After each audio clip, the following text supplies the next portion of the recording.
Duran, Duran, is there something I should know? So to start off with, there's 4 pages of tab, and they're going to be evenly distributed throughout the length of this discussion slash tab. And if you want, feel free to go through and screen print them, and then you can hear my discussion on any individual riffs if I decide to kind of dissect them and discuss them with you. And I'll start out by talking about the minutes and seconds if I go into that. So, what are things that stood out about this song? The tone stood out. This is the first time I've tried to do a clean tone on my older pod, and I wasn't too happy with it. It sounds decent with the mixed in with the original song on the playthrough, but in reality, it's not as bright and doesn't have the kind of grab you by the gut warmth that the original tone did.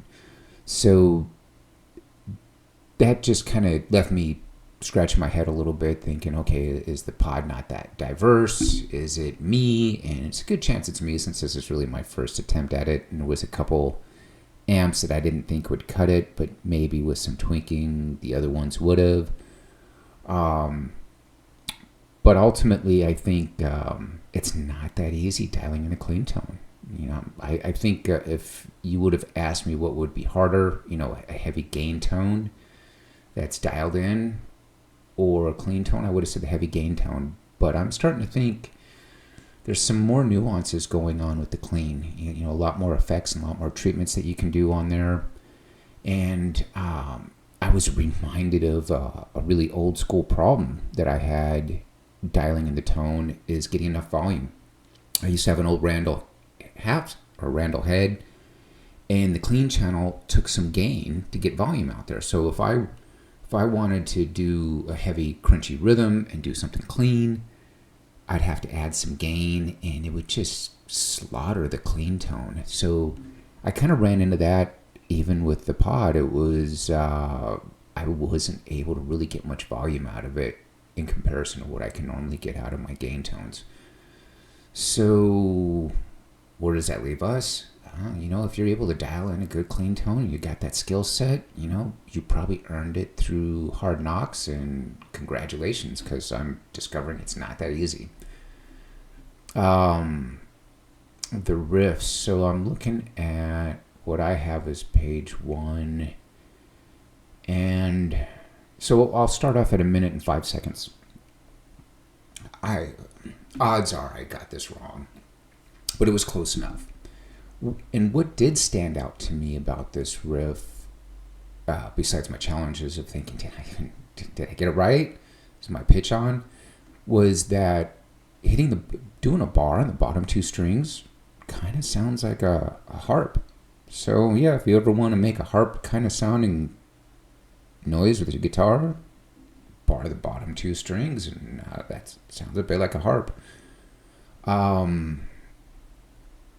The tab is really straightforward. There's nothing too complex going on here that I think needs to be discussed. But I will point out a riff that surprised me on how much it resonated with me and how much I ended up liking it, even though I kind of suspect I might have a note wrong on it, but it was close.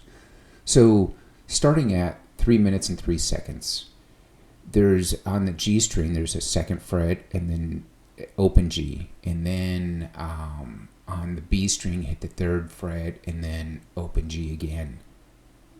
Any of you out there with some music theory that could chime in on why this, just the lead-in note and then the open G sounded so fantastic?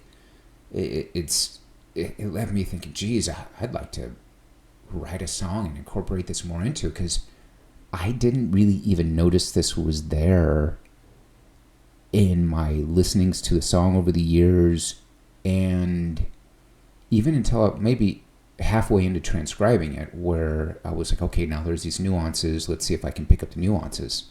And this was just kind of, in my opinion, a background nuance, but it just resonates, and it's my favorite part of the song to play because of that open G. And I think the lead into it with the two different notes going into it kind of set it. And it's just, I don't know why, but I'm pointing it out to you. And, if you make it through the song, maybe this part will stand out to you as well. So enjoy. Have a good one.